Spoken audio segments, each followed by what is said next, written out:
Hello everyone, welcome to Sharda Sadan group of education channel पे। आज जो कल की जो क्लास थी हमारे पास ज्योमेट्री की, वही क्लास हम आगे कंटिन्यू ही करते आ रहे हैं। आज की क्लास भी ज्योमेट्री बेस पर ही, कल भी हमने कुछ बेसिक बातें हैं वो हमने यहाँ पर देखी थी। आज भी उन बेसिक बातों को हम आगे लेकर चलते हुए कुछ और एंगल्स हैं उनको देखेंगे, फिर उन पर हम कुछ क्वेश्चन है वो करने वाले हैं। तो चलिए आज की जो क्लास है उसको हम स्टार्ट करते हैं, ठीक है। तो ज्योमेट्री बेस पे जो हमारे पास अगला जो पॉइंट आएगा, लीनियर पेयर ऑफ एंगल। कल हमने कई एंगल्स हैं उनके बारे में पढ़ा था, जिसके क्रमागत रूप से अगला जो एंगल है हमारे पास है लीनियर पेयर ऑफ एंगल, यानी रैखिक कोण युग्म।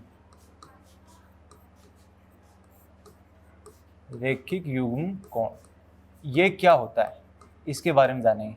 रैखिक युग्म कोण है वो क्या होता है। देखिए, जैसे आपने देखा होगा, एक जब हम स्ट्रेट लाइन की बात करते हैं तो स्ट्रेट लाइन का जो एंगल है वो कितना होता है, यहाँ पर 180 डिग्री होता है। स्ट्रेट एंगल हम की बात हमने देखा था, कल हम देखा था स्ट्रेट एंगल देखा था, एक्यूट एंगल देखा था, ऑब्ट्यूज एंगल देखा था, राइट एंगल है, सप्लीमेंट्री एंगल है, कॉम्प्लीमेंट्री एंगल है, ये सब हमने देखे थे, ठीक है। तो लीनियर पेयर ऑफ एंगल क्या हो, जैसे मान लीजिए मैंने ये एंगल है, इसको हमने ये आ गया, एक कोई लाइन है, ठीक है।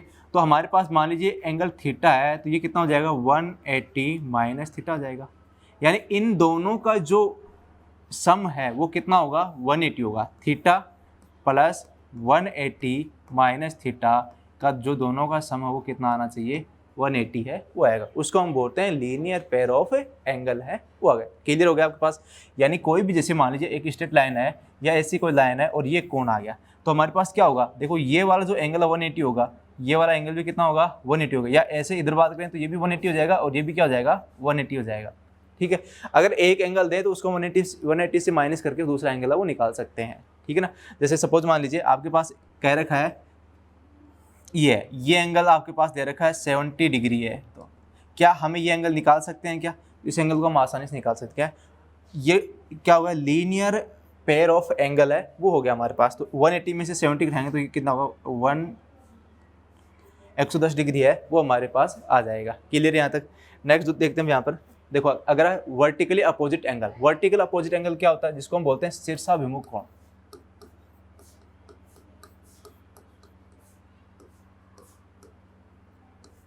शीर्षाभिमुख कोण, और शीर्षाभिमुख कोण का मतलब यानी अपोजिट, जैसे हम कोई भी दो लाइन है एक दूसरे को इंटरसेक्ट करती हैं, कोई भी दो लाइन है वो एक दूसरे को इंटरसेक्ट करती हैं, तो उनसे जो बनने वाले जो कोण है वो क्या होंगे। जैसे ये वाला कोण आ गया तो इसके जो अपोजिट कोण है कौन सा है, ये वाला कोण है, तो ये दोनों कोण क्या होंगे इक्वल होते हैं। जैसे मान लीजिए कोण, ठीक है, मान लीजिए कोण ए है और ये कोण बी है, तो क्या होगा कोण ए इक्वल टू क्या होगा बी होगा, यानी angle A equal to B होगा।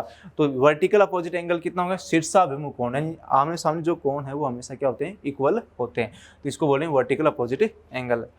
अगला देखो, अगला कह रहा है कोरेस्पॉन्डिंग एंगल है। कोरेस्पॉन्डिंग एंगल का मतलब हो गया संगत कोण। संगत कोण क्या होगा देखिए ध्यान, ये आएगा कोरेस्पॉन्डिंग एंगल है। देखिए जैसे मान लीजिए आपके पास दो पैरेलल लाइन है और एक ट्रांसवर्सल लाइन है वो इसको इंटरसेक्ट कर रही है, ठीक है। मान लीजिए आपके पास ये 1 है, ये 2 है, ये 3 है और ये 4 है, ठीक है। ये 5 है, ये 6 है, ये 7,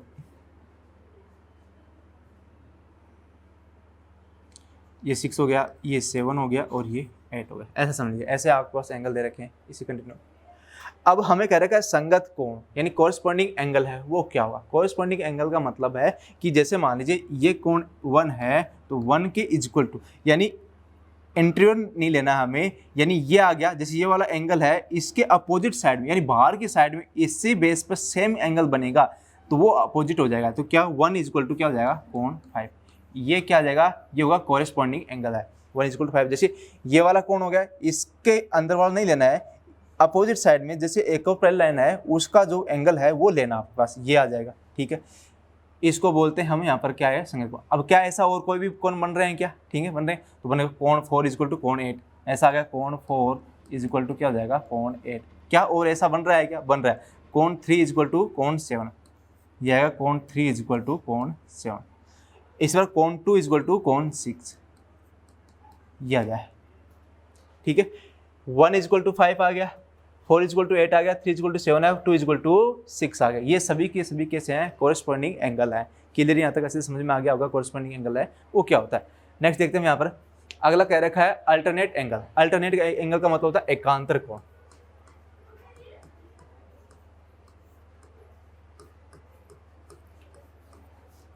एकांतर कोण है वो क्या होता है, यहाँ पर अल्टरनेट एंगल है वो क्या आएगा। देखिए जैसे मान लीजिए आपके पास ये दे रखा है और ये कोई भी दो पैरेलल लाइन है, एक ट्रांसवर्सल लाइन दे रखी है, ठीक है। इसमें अगर अल्टरनेट का मतलब अगर ये दोनों लाइन है, ये एल है ये एम है, मान लीजिए अगर दोनों पैरेलल है, दोनों लाइन है वो क्या है,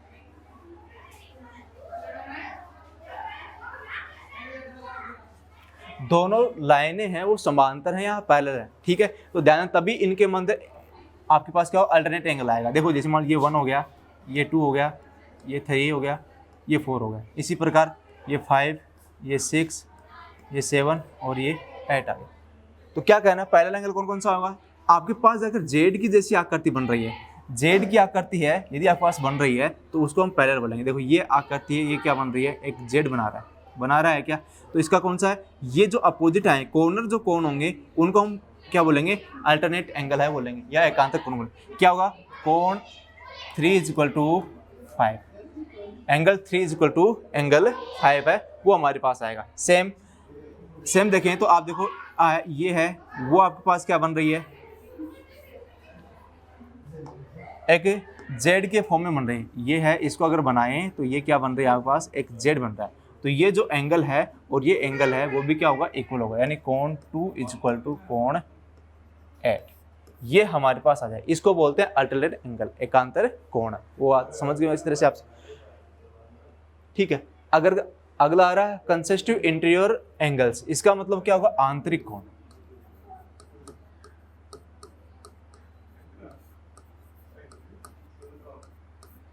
ये हो जाएगा आंतरिक कोण। इसको हम कैसे लिखेंगे, देखिए ध्यान दें, आंतरिक कोण क्या होता है, जैसे आपके पास दो पैरेलल लाइन है, इनको एक ट्रांसफर लाइन है वो इंटरसेक्ट कर रही है, तो आंतरिक कोण आपके पास क्या आएगा, जैसे ये एक तो ये वाला एंगल आ गया, एंगल ए मान लेते हैं, एक ये वाला एंगल आ गया, इन दोनों का जो सम है वो कितना होना चाहिए, 180 होना चाहिए। A angle B equal to कितना हो जाएगा, 180, इसको बोलते हैं आंतरिक कोण। सेम अब इसी साइड में ये वाला आ गया और ये वाला आ गया, ये सी हो गया, मान लीजिए ये डी हो गया, तो इनका अपोजिट यानी angle C plus angle D है वो भी कितना होना चाहिए, 180 होना चाहिए। अगर हमारे पास ऐसी फॉर्म बन रही है तो इसको बोलेंगे कंसेस्टिव इंटीरियर एंगल है वो हमारे पास आ जाएगा, यानी आंतरिक कोण है वो होता है। अभी तो हम बेसिक बातें हैं समझ रहे हैं, अब इन पर हम क्वेश्चन करने वाले हैं, जैसे आपको और अच्छी तरीके से क्वेश्चन है वो समझ में लग जाएंगे, ठीक है। तो ये समझ में आ गया होगा, हमने पढ़ा है यहाँ पर लीनियर पेयर ऑफ एंगल क्या होता है, आपके पास एक अपोजिट साइड में आएगा, इन दोनों का सम है वो कितना होना चाहिए, 180 होना चाहिए, ठीक है। एक लाइन ड्रॉ की और एक स्ट्रेट लाइन आती है, स्ट्रेट लाइन में जो बने एंगल है, कितने भी एंगल हो, ये जरूरी नहीं ये वाला एंगल आएगा, इसका सम सभी का एंगल है वो कितना होना चाहिए, 180 होना चाहिए। फिर देखा वर्टिकली अपोजिट एंगल है, जो आप अपोजिट साइड में जो एंगल है वो इक्वल होंगे, उसको शीर्षाभिमुख कोण बोलते हैं। फिर हम देखा कोरिस्पॉन्डिंग एंगल है, संगत कोण है, जो संगत साइड में होंगे उनको हम संगत कोण बोलते हैं। फिर आगे अल्टरनेट एंगल है, एकांतर कोण, एक जेड की जो आपके पास एक फिगर बनेगा उसको हम यहाँ पर बोलेंगे एक कंसेस्टिव इंटीरियर एंगल, यानी अंदर वाले जो कोणों का जो सम है वो कितना होना चाहिए, 180 होना चाहिए, ठीक है। अब देखो इन पर बेस हम कुछ क्वेश्चन लेकर आए, उन क्वेश्चनों को हम यहाँ पर करने वाले हैं। देखिए हमारे पास कह रखा in the following figure if L, ये एल है और ये एम है, दोनों क्या है, पैरेलल है, then find the measure of A angle mark by A and B, यानी हमें ए और बी की वैल्यू है वो चाहिए। तो ए और बी की वैल्यू है निकालेंगे। सबसे पहले देखो हमें ए और बी की वैल्यू है कैसे निकालें, ये हमारे पास ए है, ये सी है और ये 110 डिग्री है, ये एंगल बी है। अब देखो भैया इसको देखोगे ध्यान से, इस वाले लाइन को देखो और इस वाले लाइन देखो, कौन जो एंगल सी आ रहा है ना इसको देखो ध्यान से, क्या आपके पास ऐसी फॉर्म बन रही है, क्या ये आ गया और ये आ गया, एक एंगल ये आ रहा है, एक एंगल ये आ रहा है, ठीक है। क्या कोरिस्पॉन्डिंग एंगल बन रहा है, क्या बिल्कुल बन रहा है, कोरिस्पॉन्डिंग एंगल बन रहा है ना। तो यहाँ पर जो एंगल सी है वो कितना आ जाएगा, 110 डिग्री, यानी 110 डिग्री है हमारे पास, ये आ जाएगा, ये तो 110 डिग्री हो जाएगा।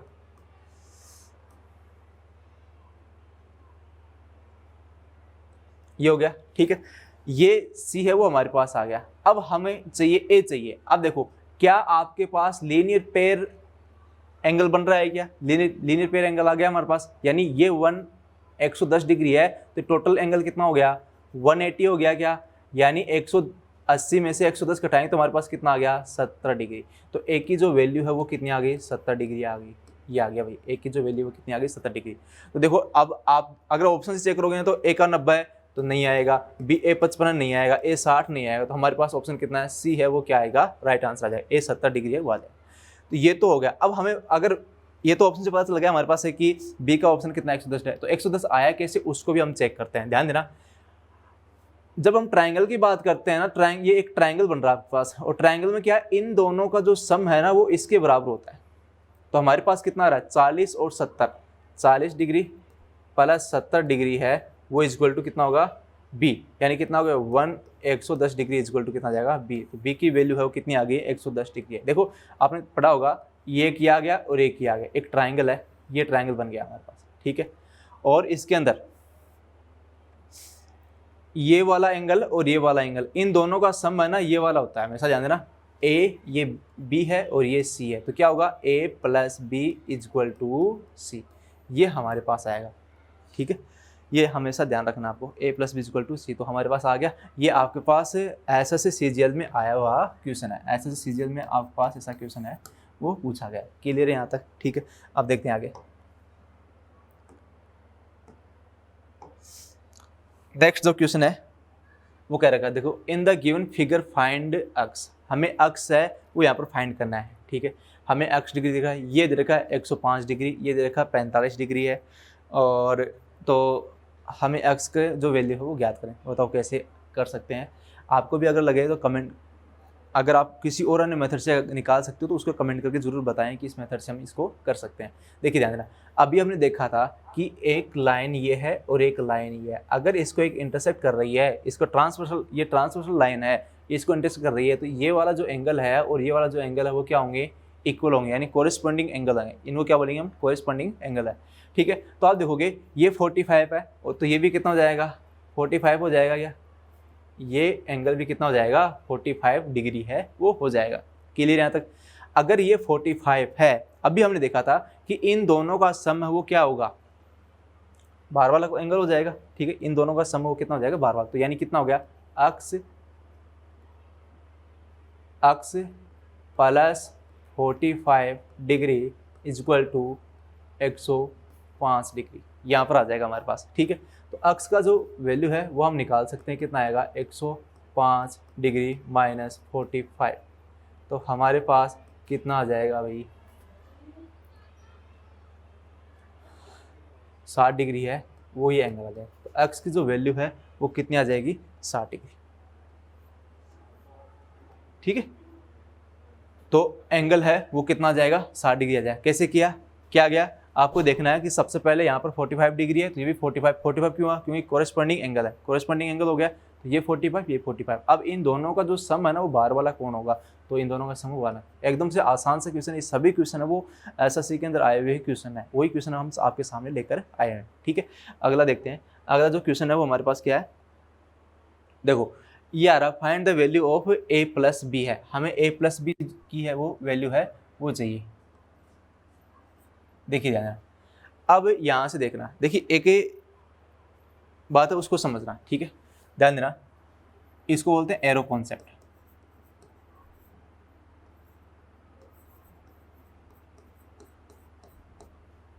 ये क्या होता है ध्यान देना, ठीक है। जैसे मान लीजिए आपके पास एक ये है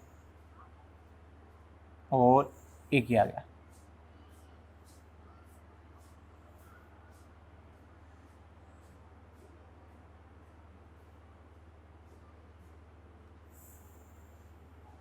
ठीक है, ये आ गया। तो एरो कॉन्सेप्ट क्या होगा, एक तो ये वाला कोण, जैसे मान लीजिए ए है, ये एंगल बी है और ये एंगल क्या है सी है, और ये एंगल मान लीजिए आपके पास थीटा है। तो इसका मतलब क्या आएगा, इसका मतलब ये होगा कि थीटा है वो इन तीनों एंगल का सम होगा, ए जमा बी जमा सी। थीटा क्या होगा इन तीनों का सम होगा, यानी A angle B angle C है वो हमारे पास आ गया, ठीक है। तो ए बी और सी, क्लियर है यहाँ तक, ठीक है। इसी प्रकार जैसे मान लीजिए आपके पास एक एग्जाम्पल लेते हैं,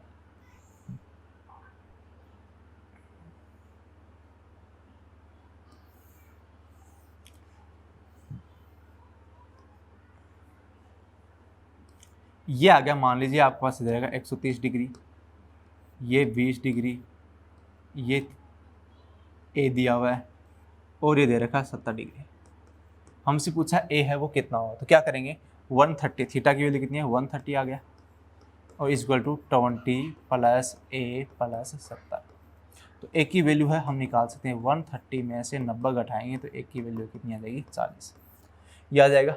एक तो कॉन्सेप्ट ये होगा, ये आपके पास फर्स्ट कॉन्सेप्ट है वो आ जाएगा हमारे पास, ठीक है। सेकंड देखो यहाँ पे, अगर सेकंड की बात करें तो सेकंड देखो हमारे पास क्या आएगा, देखो सेकंड इसका मेथड आएगा, अगर हमारे पास ये बन जाता है एक एम की जो डेफिनेशन है ये बन जाती है, एम बन जाता है, ठीक है, क्या ध्यान देना, एम बन जाता है, तो एक तो ये वाला एंगल अल्फा हो गया और ये वाला एंगल बीटा हो गया और ये वाला मान लीजिए एंगल थीटा है, तो क्या होगा theta is equal to alpha plus beta. आपको ये ध्यान रखना है, थीटा इज इक्वल टू कितना हो गया अल्फा प्लस बीटा हो गया, alpha plus beta theta is equal to, एक आपके पास ये कॉन्सेप्ट है, ये अच्छे से ध्यान है, ये दो एरो कॉन्सेप्ट है, अगर आप अच्छे से तैयार हैं तो आगे वाले क्वेश्चन हम आसानी से कर सकते हैं। तो देखो हमारे पास क्वेश्चन क्या है, देखिए कह रखा है ये रहा, find the value of a plus B, हमें a प्लस बी की वैल्यू है ज्ञात करनी है। अब देखो ये आपके पास वर्टिकली आपके पास अपोजिट एंगल आ रहा है क्या, देखो हमने देखा था वर्टिकल अपोजिट एंगल क्या होता है, अगर हमारे पास ये 130 है तो इसका अपोजिट कितना है ये, तो ये भी 130 होगा। तो सेम देखो ये दो लाइनें वो आपके पास क्या कर रही हैं, इसको इंसेक्ट कर रही हैं, इंटरसेक्ट कर रही हैं, तो ये वाला भी एंगल कितना होगा 130 होगा कि नहीं होगा, ये 130 हो जाएगा, ठीक है। अब ध्यान देना, अब आप देखोगे ध्यान से, तो अगर ये 130 एंगल आ गया आपके पास, तो अब देखो क्या आपके पास एरो कॉन्सेप्ट बन रहा है कि नहीं बन रहा, उसको चेक कर। देखो जैसे मान लीजिए मैं इसको यहाँ से हटा देता हूँ,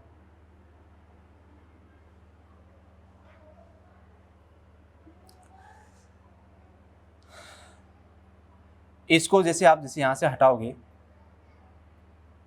ये यहाँ से एक बार मान लेता हूँ मैं एक लाइन ड्रॉ करता हूँ ऐसे, ये ऐसे थी लाइन, ठीक है, ये ऐसे थी और बीच वाली लाइन को मैंने हटा दिया यहाँ से, और इसको भी जैसे आप हटाओगे तो एक मिनट देखो ये आता है, और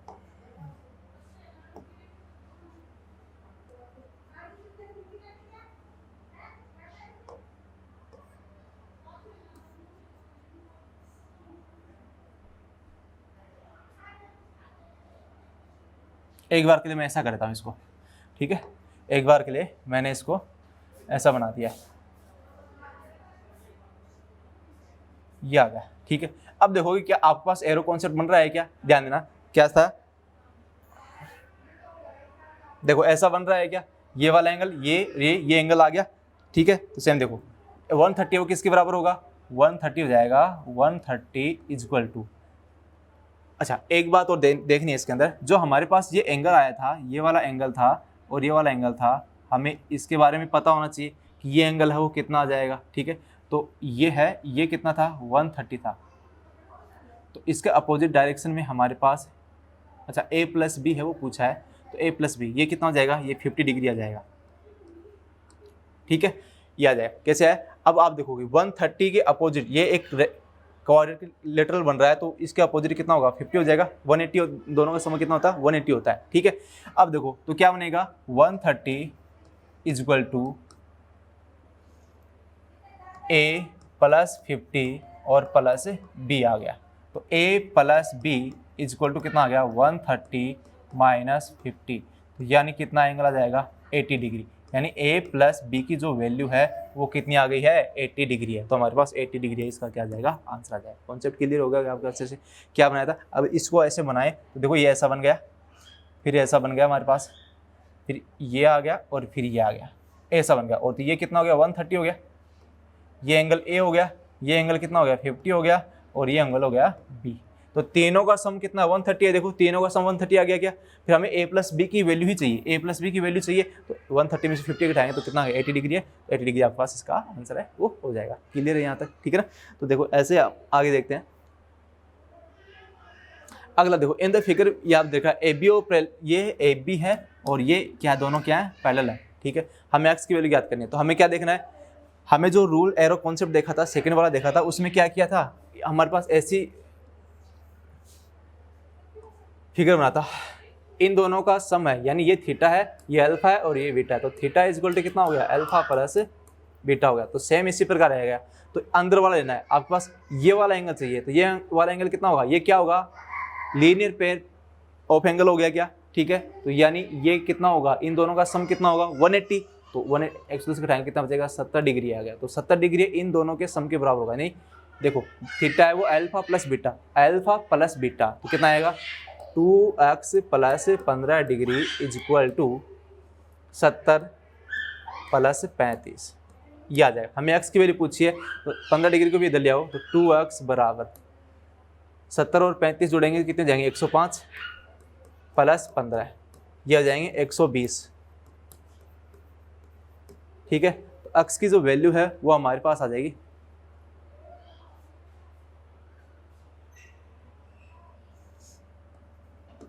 120/2 यानी 60 डिग्री, ठीक है।